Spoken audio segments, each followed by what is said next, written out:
Assalamualaikum warahmatullahi wabarakatuh. Bismillahirrahmanirrahim. Tabarakalladzi nazzala al-furqana ala 'abdihi liyakuna lil 'alamina nadhira. Allahumma shalli wa sallim ala sayyidina Muhammad wa ala alihi wa sahbihi wa barik wa sallim asma'in. Amma ba'du. Katanya di acara ini saya tanya, gimana cara jadi ahli tafsir? Saya jawab gampang, sebenarnya itu hafal Quran, hafal hadis, terus hafal ulumul Quran. Ya misalnya Nadoman ya Faidul Khobir lah, kalau kitab Nasar ya minimal itu setengah lanya itkon lah, kalau nggak lanya-lanya amat ya agak lanya. Karena kitab tafsir itu gampang, teorinya itu mudah sekali. Misalnya al-ibratu bi umumil lafzi la bi khususis sabab, itu sama dengan kayak kaidah fikih. Karena kalau kaidah fikih itu, saya itu pernah dibisui kiai itu, ini kisah nyata itu, dibisui kiai itu pas basul masail. Dulu saya itu masih sering mau basul masail, ini pun pensiun pun buatan niku. Dulu saya dengan Gus Zofur putrane Mbah Mun itu sering makili Pondok Anwar basul masail fikih. Tapi tidak tahu ceritanya Gus Zofur jadi dokter tafsir, saya juga kok ya tahu-tahu menekuni tafsir.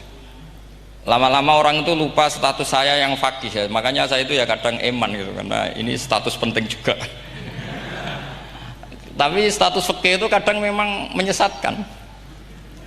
Karena begini, itu dulu pernah ada basul masail itu begini. Ini kisah nyata ini. Ada desainer baju putri, untuk putri, anak putri. Kemudian desainer itu menciptakan satu celana pendek atau celana seperempat. Dengan desain ini pasti kalau dipakai itu auratnya itu kelihatan. Bagaimana hukumnya desainer ini? Apa termasuk mimman sarro'a as-sayyi'ata? Karena terjadi kasfil aurat. Apa enggak? Rata-rata kalau kiai yang khusyuk-khusyuk, yang sepuh-sepuh, desainer itu dosa. Gara-gara tren pakaian ini wong wedok buka aurat. Tapi kiai-kiai alim yang muda-muda, entah saking belingnya, entah saking pinternya, enggak tahu. Bilang begini, Pak Yai, yang didesain apa? Ya celana itu. Lalu celana itu fungsinya nutupi apa buka aurat? Ya nutupi. Lu kan lumayan urun nutupi. Kalau haram ya dicopot. Lu kan malah parah itu. Bingung kayaknya. Sampai bilang gini kan. Wah semane. Itu kan makanya ini guyon ilmiah.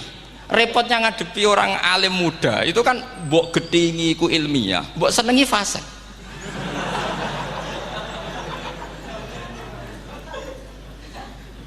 Ketika kiai yang khusyuk tadi tak tanya, kalau desainer katok seperapat, paham gitu? Kau coba yang celana dalam terlalu vulgar itu, paham gitu? Ndak, rok saja lah, rok mini misalnya, rok selutut. Sampean jangan ngeres ya, yang rok selutut misalnya. Rok selutut itu desainernya kena hukum haram enggak? Sampean jawab saja. Oh haram dari kiai sepuh, karena dengan desain itu misalnya lututnya kelihatan. Tapi pertanyaannya kiai muda saya masih ingat betul, saya tanya. Lalu fungsi pakaian itu apa Pak Yai? Fungsi itu kan tetap nutupi sebagian aurat.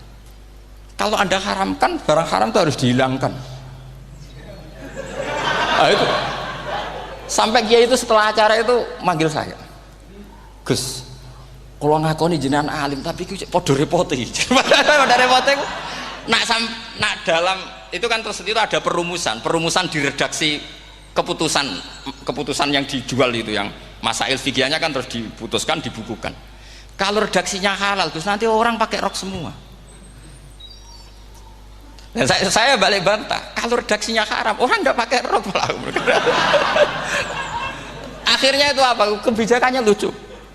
Buak we Gus, pertanyaan itu buak sak jawabannya oke. Jadi kita debat tidak jadi. Ini cerita ilmiah. Makanya sama tidak wajib manut saya ini terlalu ilmiah, jadi tidak baik untuk kehidupan kesalian, kurang baik. Jadi ini, tapi ini ilmu. Tetap kaidahnya fikih ma la yudraku kullu la yudraku kullu. Jangan kalau tidak bisa nutupi aurat semua, lalu jangan sama sekali. Loh kan kaidahnya kan gitu, ma la yudraku kullu la yudraku kullu. Misalnya Anda punya tetangga nggak mau pakai jilbab, nggak mau pakai pakaian muslimah, kamu tidak boleh bilang munisan raklambinan, tidak bisa. Malayu troku kulluh, napa malayu troku kulluh, nu layu troku napa? Kulluh. Makanya ini kita harus hati.